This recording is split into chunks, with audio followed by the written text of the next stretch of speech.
तो अब हम लोग देखेंगे कि CSS को HTML के साथ ऐड कैसे करते हैं। तो ऐड करने का CSS को 3 तरीका है HTML के साथ। पहला है एक्सटर्नल CSS आप लिखो, दूसरा है इंटरनल और तीसरा है इनलाइन। अब इन तीनों में क्या डिफरेंस होता है ये पहले आप समझ लो, फिर मैं आपको अभी प्रैक्टिकल करके समझाता हूँ। एक्सटर्नल में क्या होता है कि जिस तरीके से हमने एक HTML फाइल बनाया था उसी तरीके से हम लोग एक CSS फाइल बनाएंगे और उसको अटैच करेंगे या लिंक करेंगे HTML फाइल के साथ। इंटरनल में क्या होता है कि आपको हेड टैग में ऑलरेडी मैं बता चुका हूँ HTML के ट्यूटोरियल में कि हेड टैग में आप स्टाइल टैग डालकर उसके बीच में आप अपना CSS लिख सकते हो। इनलाइन में भी मैंने आपको बताया है कि कोई भी टैग पे आप HTML के एक एट्रीब्यूट लिख सकते हो स्टाइल, और उसमें स्टाइल डिफाइन कर सकते हो। तो चलिए तीनों को देखते हैं प्रैक्टिकली। फोल्डर है CSS ट्यूटोरियल, जिसको मैंने अपने एडिटर में इंपोर्ट कर लिया है। तो यहाँ पे एक पहले फाइल बना लेते हैं कोई भी। फॉर एग्जांपल मैं बना लेता हूँ index.html। ठीक है, मैंने एक HTML बना लिया, क्योंकि स्टाइल करेंगे तो HTML को ही करेंगे तो वो रहना जरूरी है। तो यहाँ पे मैं कोई फटाफट कर देता हूँ कुछ भी। ठीक है, ये हमारा हेड टैग वगैरह बन चुका है। यहाँ पे मैं क्या करता हूँ कि 2 p टैग बना देता हूँ, 2 नहीं 3 p टैग हम लोग बनाएंगे। ठीक है, और यहाँ पे मैं लिख देता हूँ पैराग्राफ 1।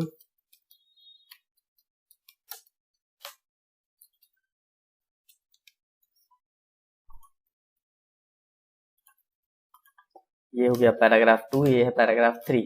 पैराग्राफ 2 और 3 और 1 के बीच में मैं एक HR लगा देता हूँ, हॉरिजॉन्टल रूल, ताकि एक लाइन दिखे हमें, तो पता चल सके कि ये तीनों अलग अलग पैराग्राफ है। ठीक है, अब सबसे पहले मैं क्या करता हूँ कि इसको ओपन करता हूँ ब्राउजर पे। तो उसके लिए हम लोग मेरा CSS ट्यूटोरियल पे जाते हैं हम लोग, और यहाँ पे ओपन कर लेते हैं अपना ब्राउजर में इस फाइल को index.html जो हमने अभी बनाया है।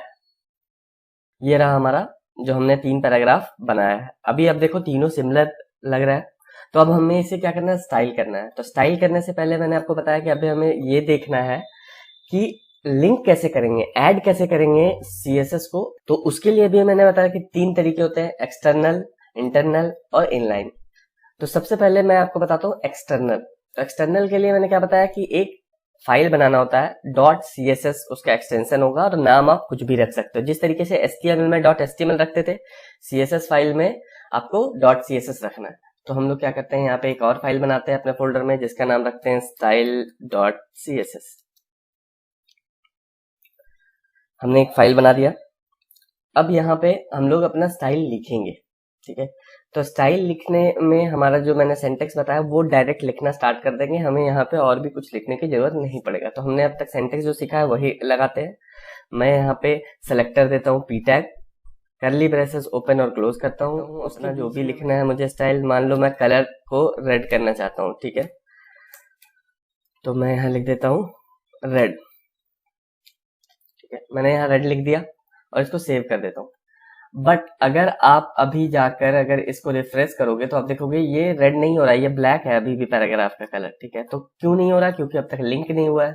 तो लिंक करने के लिए हमें क्या करना होगा कि अपने HTML में जाना होगा, हेड टैग के अंदर हमें क्या करना है, यहाँ पे एक लिंक टैग लगाना है। तो हम यहाँ पे लिखते हैं लिंक, और इसके अंदर हम लोग एट्रीब्यूट देते हैं। पहला लेते हैं REL एट्रीब्यूट, उसमें हम लोग बताएंगे कि है क्या। तो ये क्या है, स्टाइल शीट है। तो हमने लिख दिया स्टाइल शीट। फिर हमें देना है टाइप। तो टाइप में ये क्या है, ये एक तरह का टेक्स्ट फाइल है जिसमें CSS लिखा हुआ है। ठीक है, ये हमने लिख दिया। अब हमें बताना है कि कहाँ है वो फाइल। तो हम यहाँ लिखते हैं href इक्वल टू, और हमारे करेंट फोल्डर में ही style.css है तो हम डायरेक्ट लिख देंगे style.css। बट अगर ये किसी फोल्डर के अंदर होता, मान लो CSS नाम का एक फोल्डर यहाँ पे बनाते हैं और उसके अंदर style.css रखते हैं, तो यहाँ पे हमें देना होता उस फोल्डर का नाम, जैसे css/style.css। बट अभी हमारे जो HTML है उसी फोल्डर में है वो, तो हम लोग इसको हटा देते हैं और डायरेक्ट उसका बस नाम मेंशन कर देते हैं। ठीक है, ये हो गया। अब हम लोग इसको रिफ्रेश करके देखते हैं। तो जैसे ही मैं रिफ्रेश करूंगा आप देखोगे कि ये सारा पैराग्राफ रेड हो गया। तो इसका मतलब हमारा CSS HTML से कनेक्ट हो गया। अब जो दूसरी चीज है कि क्या सिर्फ एक ही स्टाइल लिख सकते हैं एक HTML में? नहीं, आपको जितनी मर्जी है उतनी स्टाइल शीट बना लो और यहाँ पे उसी तरीके से यहाँ पे इंक्लूड कराते जाओ।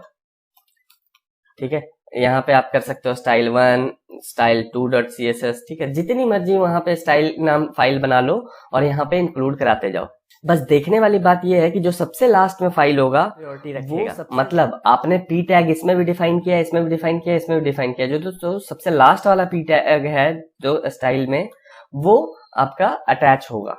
ठीक है, बाकी भी अटैच होगा CSS, बट वो इफेक्ट नहीं करेगा क्योंकि तीनों में आपने सेम चीज लिख रखा है लेकिन अलग अलग चीज लिख रखा है। मतलब सेम पैराग्राफ को आपने स्टाइल किया है और लेकिन अलग अलग किया है, तो जो सबसे लास्ट वाला होगा उसको ज्यादा प्रायोरिटी मिलेगा। तो फिलहाल हमने सिर्फ एक ही स्टाइल सेट लिखा है, तो इसको मैं अभी हटा देता हूँ।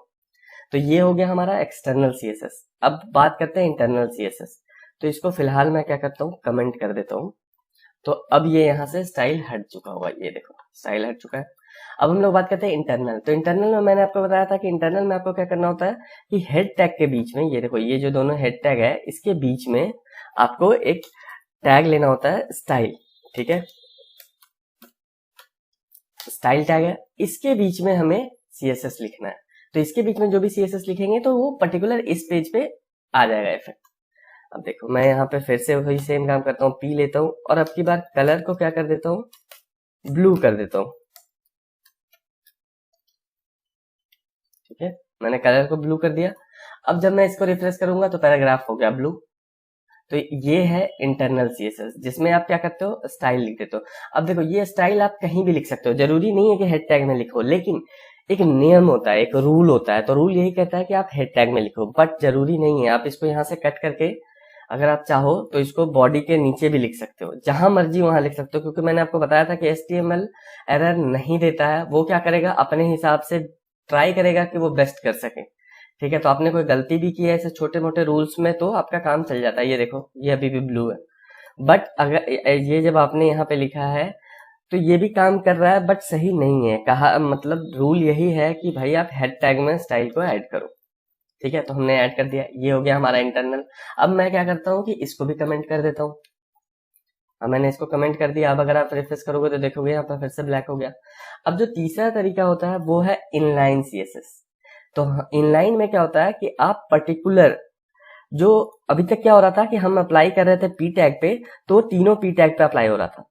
अब इनलाइन में क्या है कि जिस एलिमेंट पे आप जाके स्टाइल लिखोगे उसी एलिमेंट पे स्टाइल होगा। जैसे ये बीच वाले पे मैं एक स्टाइल लिखता हूँ, ठीक है, तो इनलाइन लिखने का तरीका क्या बताया था मैंने कि आप क्या करोगे, एक एट्रीब्यूट लिखोगे। तो एट्रीब्यूट कैसे लिखते थे, स्टाइल, स्टाइल लिखा है। अब इसमें क्या करता है, हम लोग इसके अंदर लिखना स्टार्ट कर सकते हैं हम लोग अपना प्रॉपर्टी। तो फिर से हम लोग करते हैं, कलर लिखता हूं मैं, कलर, और इसका कर देता हूं ग्रीन। अब की बार तो मैंने कलर को ग्रीन कर दिया है आपकी बार। तो अब देखो यही है इनलाइन CSS। इसमें क्या करते हैं, हम पर्टिकुलर एलिमेंट पे एक एट्रीब्यूट देते हैं और उसके अंदर, ठीक है, आप यहाँ पे सेमीकोलन डाल चुके हो तो अब इसके आगे कोई और प्रॉपर्टी भी लिख सकते हो। अगर आप यहाँ पे फॉन्ट साइज लिखना चाहते हो तो आप यहाँ पे ऐसे फॉन्ट साइज भी लिख सकते हो, 12 पिक्सल या कुछ भी। ठीक है, तो वो आप यहाँ पे लिख सकते हो। देखो जरूरी नहीं है कि सिर्फ इनलाइन CSS में एक ही लिख सकते हो, यहाँ पे अभी आप अब ज्यादा लिख सकते हो। ठीक है, तो अब चलो इसको मैं रिफ्रेश करके आपको दिखाता हूँ। जब मैंने रिफ्रेश किया तो आप देखो कि सिर्फ ये जो बीच वाला है वो एलिमेंट ग्रीन हुआ है और छोटा हुआ है। ठीक है, अगर मैं इसको 18 पिक्सल कर दूं तो आपको इफेक्ट ज्यादा अच्छे तरीके से दिखेगा। ये देखो ये सिर्फ ग्रीन हुआ है। तो ये है 3 तरीका HTML में स्टाइल को ऐड करने का, CSS को ऐड करने का। अब मैंने आपको बताया कि एक से ज्यादा स्टाइल शीट आप लिंक कर सकते हो, जो मैंने ये आपको बता रहा था यहाँ पे। इसमें मैं बताता कि एक्सटर्नल जब आप ऐड करते हो तो एक से ज्यादा ऐड कर सकते हो। सेम चीज इंटरनल के लिए है, मतलब आप एक से ज्यादा स्टाइल यूज कर सकते हो। जैसे मैं इसको अनकमेंट कर देता हूं, आपने यहाँ पे स्टाइल लिखा, फिर से आप स्टाइल यहीं पे ओपन कर सकते हो, या फिर ये स्टाइल को यहाँ पे ना लिख के अब की बार यहाँ पे लिख सकते हो। ठीक है, तो भी ये वैलिड है। मतलब एक्सटर्नल और इंटरनल ये दोनों मल्टीपल हो सकते हैं, बट जो इनलाइन है वो मल्टीपल नहीं होगा। अगर आप मल्टीपल लिखोगे तो जो लास्ट वाला होगा वो वैलिड होगा, ये वाला ऑटोमेटिक इग्नोर कर दिया जाएगा। अगर आप यहाँ पे एक और स्टाइल एट्रीब्यूट लगा देते हो तो क्या होगा, ये वाला चीज इग्नोर कर दिया गया, अब ये यूज होगा जो लास्ट में है। तो इसलिए हम लोग एक्सटर्नल और इंटरनल मल्टीपल यूज कर लेते हैं बट इनलाइन नहीं करते, फर्स्ट थिंग। अब तीसरी चीज बात आती है कि क्या तीनों एक साथ यूज हो सकता है? बिल्कुल हो सकता है। तो मैं आपको ये काम करके दिखाता हूँ। मैं क्या कमेंट हटा देता हूँ। अब देखो, अब मैंने एक एक्सटर्नल भी लिंक कर दिया, इंटरनल भी है, इनलाइन भी है। अब लेकिन बात ये आता है कि तीनों में मैंने एक ही चीज लिखा है, पी टैग को स्टाइल किया है, तो काम कौन करेगा? क्या काम तो तीनों करेगा अगर अब मैंने अलग अलग चीजें लिखी होती, बट मैंने सेम चीज लिखा है जानबूझकर, ताकि आपको बता सकूं कि प्रायोरिटी किसको मिलता है। तो अब देखो, अभी मैंने क्या किया कि तीनों को तीनों ओपन कर दिया है, ठीक है। तो होगा क्या कि सबसे पहला प्रायोरिटी मिलता है इनलाइन को, तो जो ये वाला पी टैग है ये ग्रीन ही रहेगा, ठीक है। उसके बाद इन दोनों में कॉन्फ्लिक्ट आएगा। तो सबसे पहले मैं इसको दिखा देता हूँ कि सबसे ज्यादा प्रायोरिटी जो इनलाइन वाला मैंने बताया वो उसी को मिलेगा, ठीक है। अभी मैंने तीनों ऑन कर दिया, सेव कर दिया फाइल को, और यहाँ रिफ्रेश करता हूँ। अब देखो, बाकी दो ब्लू हो गया लेकिन ये ग्रीन ही रहा, ठीक है। अब यहाँ पे बात करते हैं कि ब्लू क्यों रहा। तो इन दोनों में ऐसा नहीं है कि इनलाइन या ये डायरेक्ट कोई जीत जाता है कि हाँ भाई उसको ज्यादा मिलेगा। जैसे ये जो इनलाइन है हमारा, वो तो हमेशा फाइनल है कि यही विनर होगा अगर तीनों लगा हुआ है तो, ठीक है, जब तक हम इंपॉर्टेंट ना लगाए। इंपॉर्टेंट क्या होता है ये मैं बाद में बताऊंगा। अब एक्सटर्नल और इंटरनल बात करते हैं, इसमें कौन विनर होगा। तो इसके लिए डिपेंड करता है कि लास्ट में कौन लिखा हुआ है। तो अभी आप यहाँ पे देखो कि अभी बाकी दोनों, ये तो इनलाइन से हो रहा है लेकिन ये इंटरनल सीएसएस से हो रहा है, ठीक है, ब्लू, क्योंकि हमने इंटरनल सीएसएस में ब्लू लिख रखा है, ये देखो। तो क्या इंटरनल सीएसएस को ज्यादा वैल्यू मिल रहा है? नहीं, इंटरनल सीएसएस को इसलिए ज्यादा वैल्यू मिल रहा है क्योंकि वो लास्ट में लिखा हुआ है। अगर मैं ये जो लिंक किया था मैंने, इसको यहां से उठा के और इंटरनल के बाद लगा दूं एक्सटर्नल को, तो आप देखोगे अब ये रेड हो जाएगा क्योंकि एक्सटर्नल को ज्यादा मिलने लगेगा। देखो यहाँ पर रेड हो गया। तो अब प्रायोरिटी कैसे मिलता है ये एक बार और समझ लो। इनलाइन को सबसे ज्यादा मिलेगा अनटिल एंड अनलेस इंपॉर्टेंट लगा हुआ हो। इंपॉर्टेंट क्या होता है वो मैं आपको बाद में बता दूंगा। एक्सटर्नल और इंटरनल में डिसाइड इस बेसिस पे होता है कि लास्ट में किसको लिखा गया है।